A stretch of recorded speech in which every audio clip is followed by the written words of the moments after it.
All right, it's power rankings time.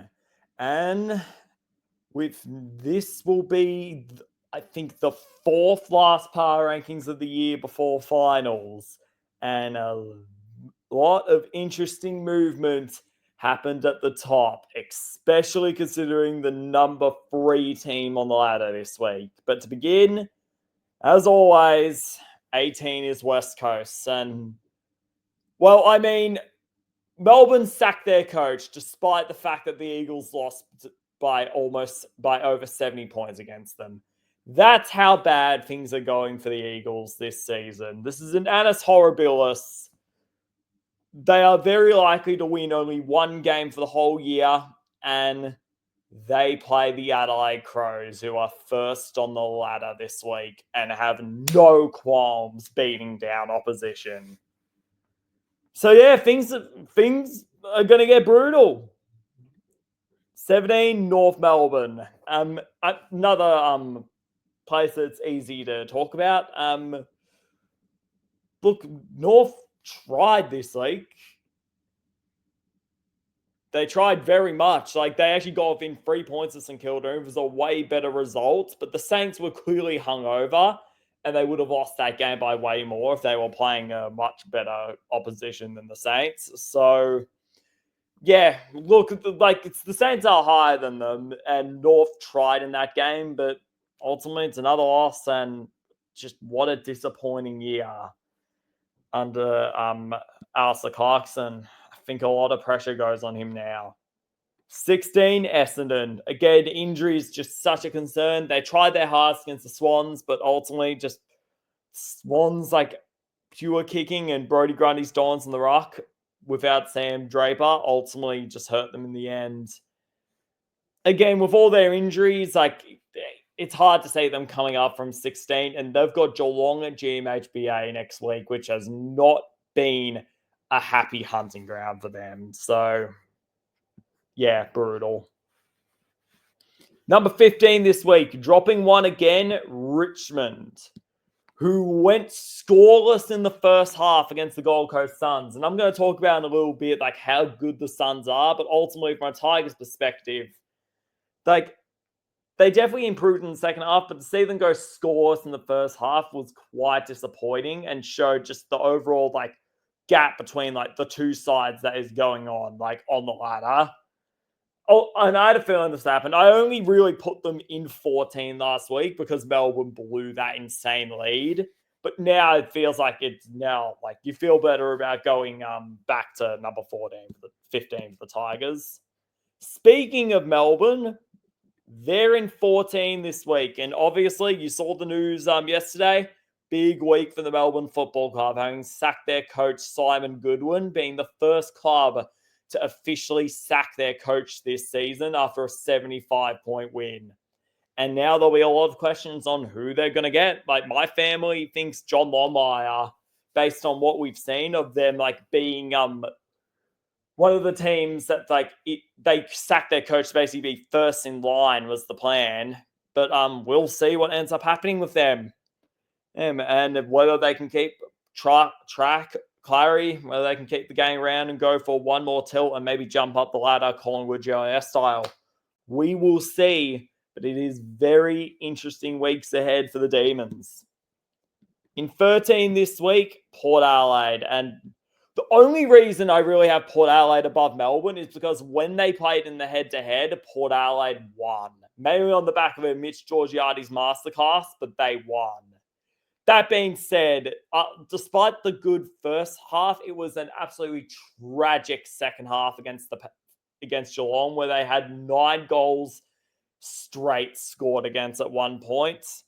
And and with Goodwin being gone, it's just the Ken Hinkley farewell tour just drags on and on by fans. They're getting their balls dragged through the mud at the moment.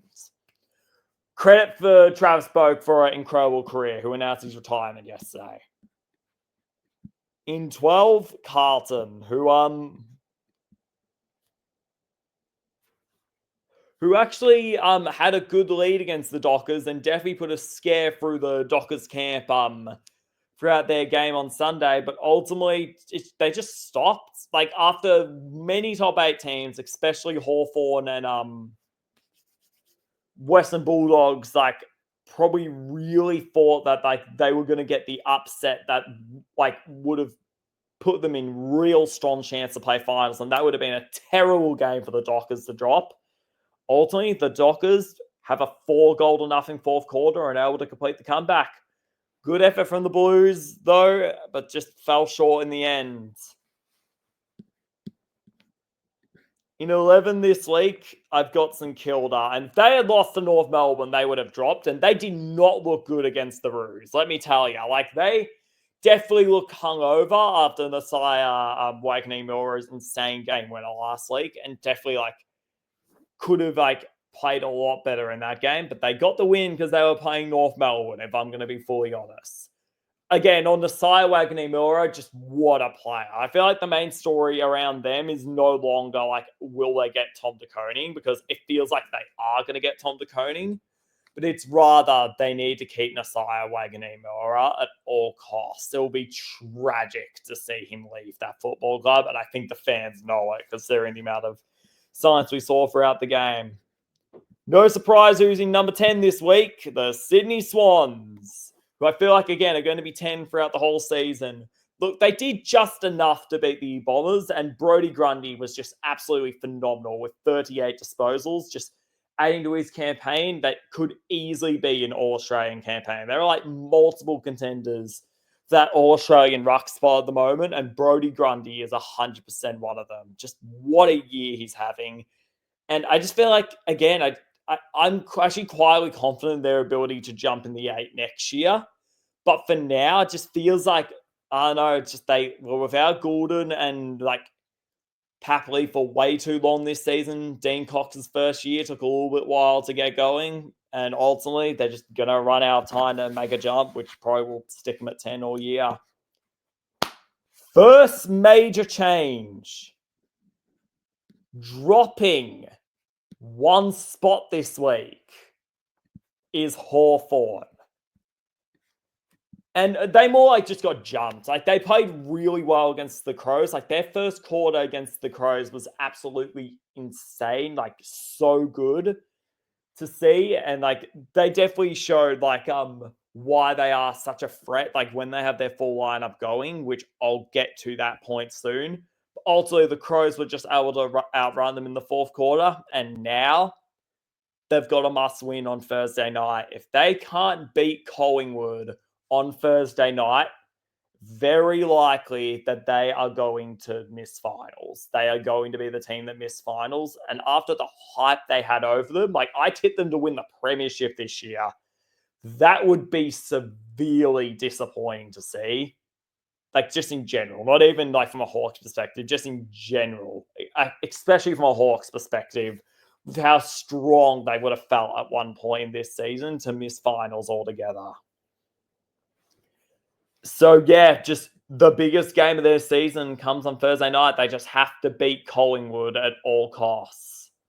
One more thing is just Will Dave, like out for the year of another knee injury. Just brutal. He's so important to their lineup, but it sucks because he looks such an injury-prone player throughout the years, and it's just brutal to see. Like, he's such a good player when he's out there, but it's starting to become a bit concerned with his injuries. Prayers up. Hopefully we'll see a full season of him next year. In 8, rising one spot is the Western Bulldogs, who after weeks of struggling against top 8 teams, faced an almost Waterloo moment on Thursday night, and they passed the test with flying colours. They humiliated a team that was number 3 on the rankings last week and just made them look dumb. They made them not look like a finals team. And Sam Norton and Aaron Darcy, when they're going, like, it has to be one of the best, if not the best forward line in the league. Like, they're just so scary, the amount of firepower the Dogs have. And I think Luke Beveridge knows it. He said, ball is king, and we're going to just use it as much as we can. And that's what they did. Like, it's the old Malcolm Black adage. You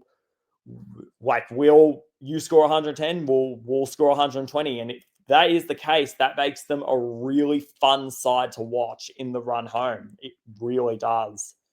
Like, they played so well, and that's the reason. That's why they've jumped up to 8 over Hawthorn. Like, you couldn't not rise them after that performance. They have the Demons on Sunday afternoon this week, and it will be interesting to see how they go, considering Melbourne will have the interim coach effect. They should win, but like, especially considering like how good they are against teams outside the top 8. But we'll see if they can avoid the interim coach effect. In 7, dropping 4 spots this week is the Giants.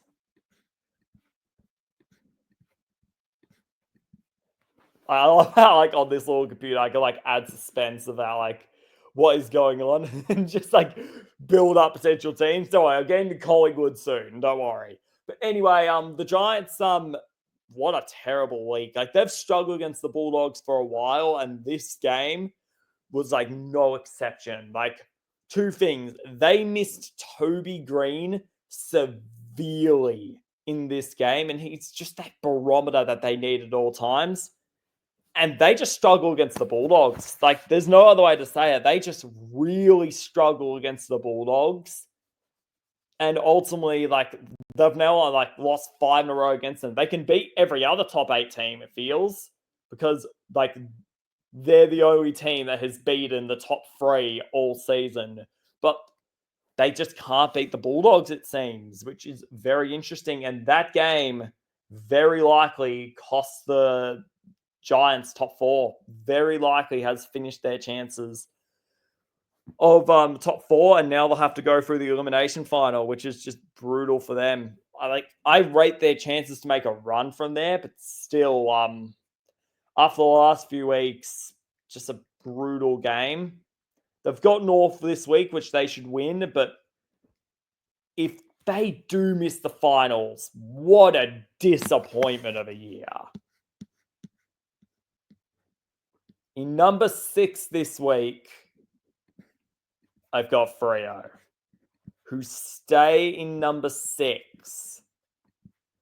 And ultimately, like, the Dockers, God, they were scared in the freaking first half of that game. They were scared by Carlton. I thought I was going to talk about how they just choked an opportunity at finals in this run through during that game. But credit to Freo, they get another fourth quarter comeback, and they've been very solid of that over the last few games of their season. Like, very solid of that. And now they've won 9 of their last 11 and are definitely looking like a finals lock.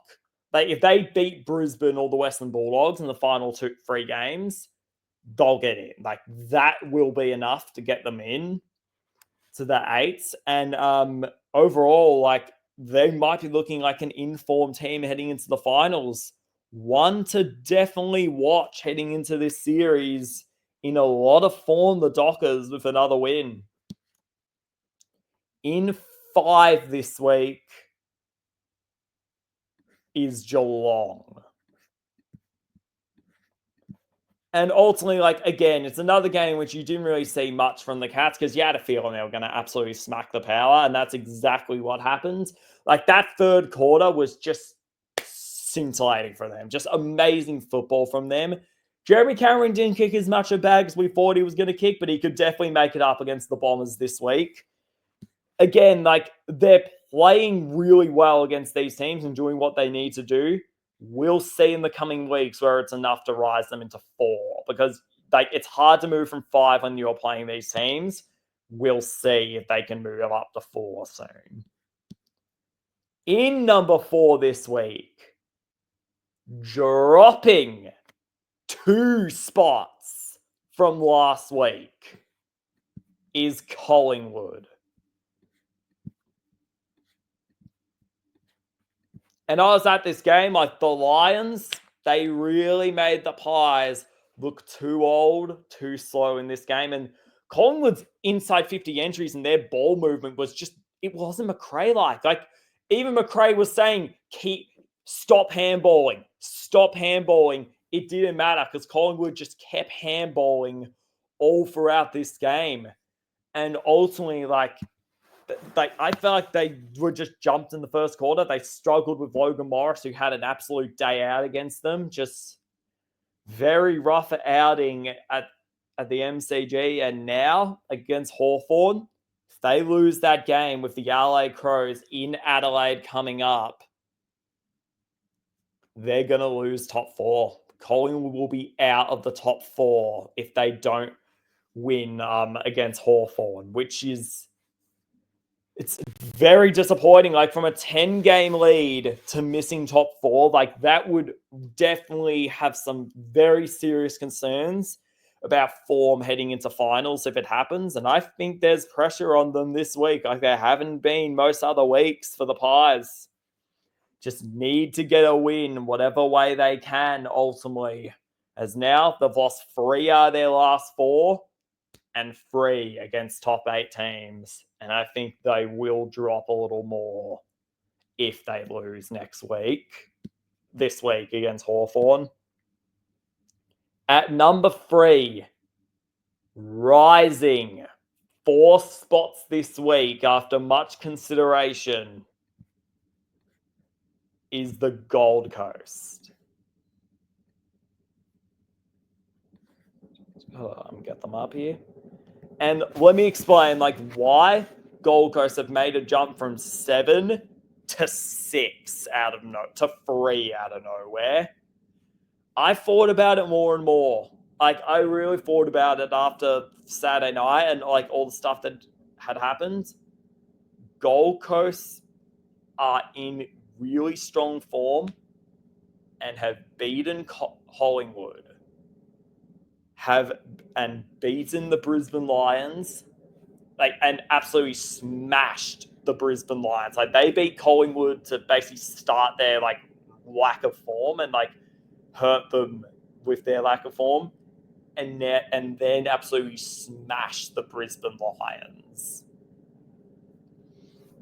The Suns are in incredible form and have the best midfield duo in the league. And I just thought more and more, especially with how impressive Brisbane looked on Saturday night, that they deserve to be top 3 because of that. So, yeah, welcome to the top 3 for the Gold Coast Suns. Into this week, and sorry about the noise in the background. I don't know what's going on there. I think one of my neighbours has started doing renovations annoyingly. Into this week, rising 2 spots is the Brisbane Lions. And you want to talk about statements at the MCG? Well, we got a statement at the MCG on Saturday night.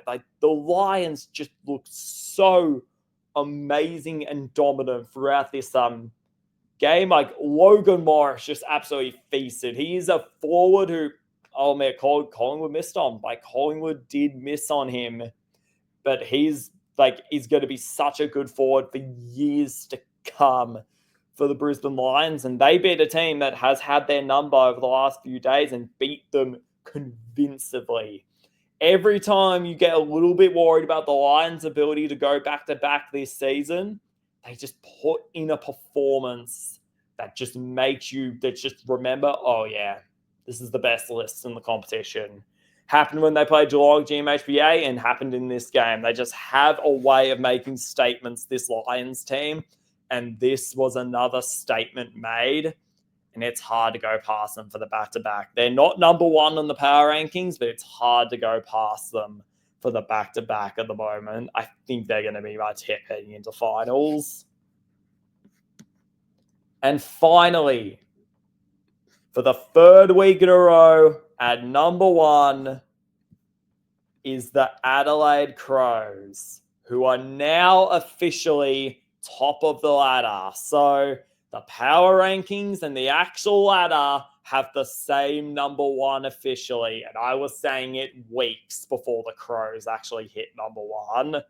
And now I think everyone agrees they're the informed team of the competition. They've won 6 in a row. They had a hard first quarter, but were able to bounce back really well in the game of the round v Hawthorn and get a really strong win at Adelaide Oval. And they'll just be looking to build up a stage against the West Coast Eagles this week. Like, what Matthew Nicks has done in this year has just been absolutely phenomenal. He is easily my coach of the year. Like, they're just running on all cylinders. And if they get minor premiership with a home final, they'll be in the box seat to make a grand final, which is just insane. Going from like my sleeper pick to make the 8 to a box seat to make a grand final. What a year for the Adelaide Crows, who are starting to look like they will be the minor premiers. So yeah, these are my power rankings for this week after round 21, heading into round 22. Let me know what you thought in the comments, and I hope you enjoyed.